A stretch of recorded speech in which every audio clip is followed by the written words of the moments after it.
La délégation de mon pays intervient aujourd'hui après que la plupart des aspects de la situation au Moyen-Orient aient été largement abordés par les distingués orateurs qui nous ont précédés à cette tribune.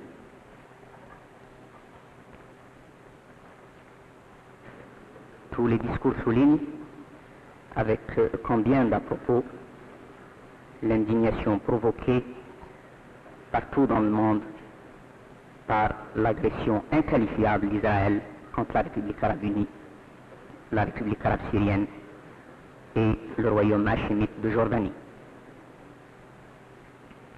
De toutes ces déclarations, il se dégage une volonté sincère et inébranlable de maintenir la paix et d'écarter les nouvelles menaces qui planent sur le destin de l'humanité.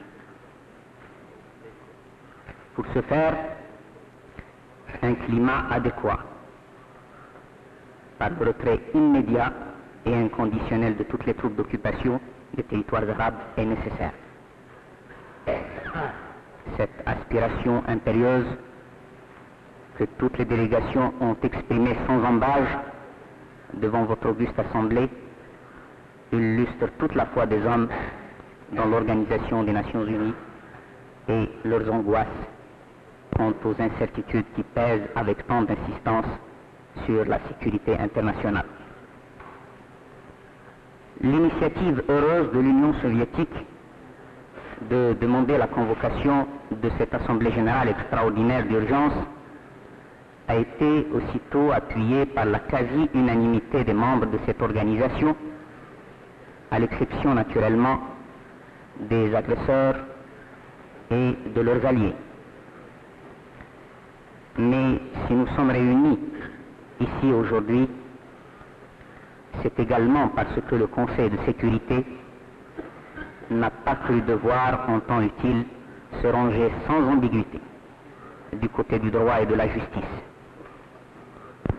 Par son attitude, le Conseil de sécurité a mis sur un même pied d'égalité l'agresseur et l'agressé, ce qui d'ailleurs n'est ni tout à fait inédit, ni susceptible d'être complètement écarté à l'avenir, les précédents s'ajoutant aux précédents dans un dossier suffisamment lourd pour autoriser les doutes les plus graves sur le lointain devenir de cette instance. Pour avoir mis en application la charte et les textes mêmes de cette organisation, avec un courage certain et une probité que ne peut conférer qu'une foi immense en la mission qui est la sienne, le secrétaire général Outant a été l'objet des critiques les plus injustes et les plus déplacées. En fait, à travers les attaques contre sa personne, nous assistons à une nouvelle tentative pour affaiblir encore davantage les institutions internationales. Cet homme lucide, cet homme intègre, peut être assuré de notre estime et de notre confiance, car nous savons que sa seule ambition est de servir les principes auxquels nous demeurons tous indéfectiblement attachés. Monsieur le Président, nous assistons à une intensification spectaculaire de la propagande sioniste qui a commencé avant même l'agression israélo-impérialiste contre la République arabe unie, la Syrie et la Jordanie. Un antisémitisme adapté a vu le jour qui a soulevé contre le monde arabe une opinion longtemps abusée pour avoir tout ignoré de nos droits légitimes. Ce comportement excessif et injuste de l'Occident à l'égard de notre cause procède d'une vaste opération de défoulement et de mauvaise conscience, l'Europe tout entière ou presque, ayant participé sur une grande échelle au massacre collectif des Juifs. Nulle raison de nier ces hécatombes, ni de minimiser ces effroyables génocides perpétrés par une Europe complaisante à l'égard du fascisme. Cette Europe coupable est sans cesse à la recherche d'un exutoire ou d'un alibi pour apaiser une conscience combien chargée, dont le monde arabe pas contre. Pendant toute la Deuxième Guerre mondiale, aucun juif n'a été menacé ou simplement inquiété. Au contraire, on a vu deux souverains maghrébins, Mohamed V au Maroc et Monsef Bey en Tunisie, intervenir personnellement pour épargner aux communautés juives de ces deux pays frères le moindre sévice de la part des autorités pétainistes et des commissions d'armistice italo-allemandes. À Paris même, on a vu pendant l'occupation nazie les Africains du Nord, notamment des patriotes algériens, apporter un concours efficace à des Juifs pour les soustraire à l'inquisition de la Gestapo. Bien plus, la Légion vichiste instaurée en Algérie parmi les anciens combattants européens et qui avait pour mission, entre autres, de lancer les Algériens contre leurs compatriotes israélites, a lamentablement échoué dans toutes ces manœuvres. Monsieur le Président, c'est un fait établi maintenant que la condition du colonisé ou de l'ex-colonisé, la lutte qu'il a menée ou qu'il mène pour recouvrer sa dignité, les sacrifices qu'il a consentis, les souffrances et la mort qu'il a affrontées pour le triomphe d'une juste cause, le mettent hors d'atteinte d'une quelconque accusation de racisme, surtout quand elle vient de pays qui ont massacré 6 millions de Juifs, des millions d'Arabes et d'Asiatiques, et asservi pendant des décades des continents entiers. N'importe quel ressortissant du tiers-monde, victime séculaire de l'oppression raciste, est à l'aise pour dénoncer les habiletés humanitaires de l'impérialisme occidental, quand bien même elle se déguiserait sous les apparences d'une réparation faite aux Israélites persécutés par l'Europe au détriment d'un peuple arabe longtemps assujetti et martyr. Monsieur le Président, toute l'histoire des origines conceptuelles du sionisme est étroitement liée à un secteur de la pensée allemande du XIXe siècle, à la condition parfois instable ou privilégiée d'une importante classe d'intellectuels imprégnés à leur corps de fondant de l'éternel germanisme mystique, à une curieuse situation morale faite de fascination, d'amour déçu, d'affinité véritable, de reconnaissance inavouée, qui poussait les Juifs à considérer leurs compatriotes allemands à certains moments comme des frères ennemis, mais comme des frères quand même. Le professeur Gershon Scholem de l'Université hébraïque de Jérusalem, l'un des pionniers du sionisme, déclaré au cours d'une session spéciale, la notion d'agresseur et d'agressé semble curieusement s'embrouiller aujourd'hui pour des esprits qui pourtant sont habituellement d'une grande lucidité. Nous le disons sans ressentiment. Nous le disons avec confiance et sérénité. Nos peuples, dont la patience n'a d'égal que la générosité des sentiments, ne sont animés par aucune rancune, ni aucune volonté d'extermination. Cependant, si le peuple palestinien, que l'on appelle aujourd'hui réfugié par euphémisme peut-être, si ce peuple a besoin de pain, s'il a besoin de vivres et de médicaments, s'il a besoin de compassion même et de sollicitude aussi, tous ces palliatifs réunis pourront-ils remplacer un jour pour lui l'incomparable chaleur d'un foyer? Pourront-ils véritablement faire oublier cet attachement charnel à la patrie que l'injustice et les humiliations successives rendent tous les jours un peu plus fort?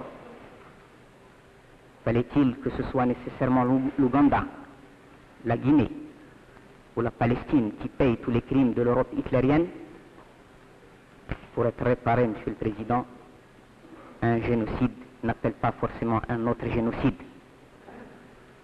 Et s'il fallait nécessairement créer un État sur une base religieuse, Que n'a-t-on offert la Rhénanie ou la Bavière aux Juifs pour penser leurs plaies et leur faire oublier les crimes perpétrés contre eux? Mais cela est une autre histoire. En fait, la tragédie de la Palestine est inséparable de la situation dans tout le Moyen-Orient. Et la tragédie du Moyen-Orient n'est qu'une variante complémentaire de l'agressivité de l'impérialisme dans le monde. Monsieur le Président, la situation actuelle dans le Moyen-Orient est une conséquence logique de la détérioration des relations internationales. Il était impensable que la guerre du Vietnam puisse se prolonger sans engendrer elle-même d'autres conflits. Un sentiment de plus en plus large, commençait à s'affirmer en faveur de la paix, non seulement partout ailleurs dans le monde, mais au sein même des masses américaines. Inévitablement, les prophètes de l'agression devaient trouver un dérivatif à l'opinion publique et réaliser un étrange camouflage par la création d'un autre foyer de tension. Il fallait faire la guerre pour faire oublier la guerre. Et puisque l'action n'a été efficace ni contre l'invincible volonté de vivre du peuple révolutionnaire de Cuba, ni contre le peuple congolais, ni même à Saint-Domingue, et encore moins au Vietnam, il fallait susciter des conflits locaux au prix d'une expédition d'un style nouveau, cette fois-ci à peine déguisé. La Grande-Bretagne, quant à elle, qui voit dans le tiers-monde ses intérêts économiques et stratégiques chaque jour menacés un peu plus, ne pouvait qu'applaudir à des préparatifs de guerre et encourager par tous les moyens possibles l'agression contre les pays arabes. L'agitation frénétique de ses gouvernants n'avait de comparable que l'activité déployée durant la crise de Suez. Israël, quant à lui, n'est qu'un instrument de l'impérialisme. Et quand il agit avec efficacité, cela est à mettre avant tout à l'actif des puissants moyens qui sont à l'origine de la création même d'Israël. Monsieur le Président, des tensions persistent un peu partout dans le monde. Et à côté des peuples qui continuent à mener un dur combat pour arracher leur indépendance, de nombreux pays souffrent encore de l'oppression impérialiste et voient leurs droits les plus élémentaires bafoués. Le problème de la paix mondiale demeure comme auparavant conditionné par l'État et même la nature des relations entre les grandes puissances. Pour les jeunes pays d'Asie, d'Afrique et d'Amérique latine, ce problème demeure subordonné aux affrontements idéologiques et aux appétits encore insatiables des puissances impérialistes. Les sources de conflit se situent maintenant le plus souvent au niveau des rapports entre grandes puissances et petits pays. La prétention des unes de continuer à exercer une tutelle sur les autres en vertu des pouvoirs conférés par la puissance des moyens matériels nous impose parfois des confrontations sanglantes entre des forces inégales. C'est un fait établi que certaines puissances continuent à ne concevoir leurs relations avec d'autres pays qu'en termes de pression politique ou de domination économique, l'échec d'une telle démarche justifiant à leurs yeux les interventions les plus brutales contre la liberté des peuples, la souveraineté des États et l'intégrité de leur territoire. Les pays qui ont agressé au Moyen-Orient qui ont été agressés au Moyen-Orient ont apporté une contribution importante à la promotion politique des pays du tiers-monde. Tout comme nous, ils appartiennent à ce groupe de pays qui suivent une politique indépendante face aux sollicitations des grandes puissances. La République arabe unie, pays africain, et la Syrie notamment ont toujours refusé de faire le jeu des blocs et surtout de se faire les complices d'opérations à caractère impérialiste. Le fait que leur politique d'indépendance nationale, le fait que leur non-alignement, qui n'est pas forcément complicité, et encore moins complaisance, ne les ait nullement préservés contre des agressions impérialistes plusieurs fois répétées, peut justifier maintenant d'amères et graves réflexions sur le devenir du tiers-monde et la viabilité même de la conception du non-alignement. Monsieur le Président, la guerre qui nous a été imposée au Moyen-Orient par l'impérialisme présente toutes les caractéristiques d'une nouvelle croisade. Dans le meilleur des cas, les conquêtes coloniales auraient pu trouver je ne sais quelle justification dans le contexte du XIXe siècle. Ce qui est certain aujourd'hui, c'est que Israël n'aurait jamais perpétré une agression d'une telle envergure sans la bénédiction d'abord et le soutien concret de toutes les forces impérialistes dans le monde. Aujourd'hui, des armées arabes ont été défaites par la supériorité écrasante du matériel de guerre. Mais cela ne peut nullement signifier que le combat a cessé. Le combat n'a pas cessé. La nation arabe restera mobilisée jusqu'à la liquidation des situations anormales et l'élimination totale de toutes les séquelles de l'agression. Si, momentanément, la force des armes nous a trahis, notre foi demeure entière en la victoire finale. Nous n'avons aucune raison de sous-estimer nos potentialités véritables, ni de surestimer outre mesure celle de l'adversaire. La cause du peuple palestinien est une cause juste, aussi juste que la cause des peuples sud-africains, du sud-ouest africain, de Zimbabwe, du Mozambique, d'Angola, du Cap-Vert et de Aden. Le devoir de tous les pays qui connaissent le prix véritable de la liberté est de soutenir, sans distinction, toutes les causes justes.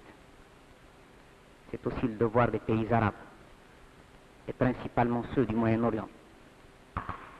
Si une telle attitude est de nature à légitimer l'agression israélienne contre eux, il n'y aura alors pour les pays de l'Organisation de l'Unité africaine aucune protection désormais, ni contre l'Afrique du Sud, ni contre la Rhodésie. La logique de l'agression israélienne voudrait que le soutien qu'apporte la Zambie au peuple de Zimbabwe soit de nature à menacer directement l'intégrité de son territoire. Non, Monsieur le Président. Ni la Guinée, ni le Sénégal, qui continueront à appuyer la lutte en Guinée-Bissau, ni le Congo-Brazzaville, ni le Congo-Kinshasa, qui continueront à manifester leur solidarité agissante à l'égard du peuple angolais, ni la Tanzanie qui ne ménagera aucun effort pour accélérer la libération du Mozambique, ne seront menacés, encore moins agressés, ni par le Portugal, ni par l'impérialisme. S'il en était autrement, alors la paix du monde n'en serait que plus fragile et plus menacée. De même que l'expédition lointaine menée contre l'héroïque peuple du Vietnam demeurait debout dans cette gigantesque épopée depuis un quart de siècle. De même que cette expédition, loin d'isoler le Front national de libération, on a fait une force morale qui suscite l'estime, la solidarité et l'admiration. De même, dans cette tragique affaire du Moyen-Orient, le peuple palestinien n'est pas seul. À ses côtés, il y a tout le monde arabe. Le monde arabe n'est pas isolé, qui a derrière lui toutes les potentialités formidables des peuples du tiers-monde. Et quoi qu'on en dise, ni l'Afrique, ni l'Asie, ni l'Amérique latine ne sont abandonnés à leur sort, qui peuvent encore compter sur la solidarité agissante de toutes les forces de progrès et de paix dans le monde. Peut-être le moment n'est-il pas venu de placer le problème palestinien dans son contexte véritable et donc de le résoudre définitivement. Néanmoins, si Israël a été créé à la faveur d'une situation internationale particulière, des conditions objectives seront un jour réunies qui provoqueront, dans le sens de l'affirmation de la justice, l'inévitable renversement de vapeur. Monsieur le Président, durant ces débats, il a été abondamment fait référence au rôle et à la responsabilité des grandes puissances, membres permanents du Conseil de sécurité. Sans nous laisser entraîner dans des discussions concernant leur contribution éventuelle à la préservation de la paix et la sécurité mondiale, nous voudrions examiner rapidement leur comportement devant l'agression qui a frappé la nation arabe tout entière. Le camp socialiste a sans conteste apporté un concours appréciable pour la sauvegarde de l'équité et le maintien de la paix. Et quelles que soient les remarques qui ont été enregistrées, nous pouvons dire aujourd'hui que son engagement aux côtés de la juste cause des pays arabes ne peut s'expliquer que par un attachement indéfectible au principe de la charte, par une exceptionnelle amitié et la ferme détermination d'épargner désormais au peuple d'Asie, d'Afrique et d'Amérique latine de nouvelles agressions et donc de nouvelles épreuves. Cette action des pays socialistes en faveur de la paix a trouvé un écho positif et encourageant dans la position objective et sans ambiguïté du général de Gaulle. Malheureusement, pour méritoire qu'il soit,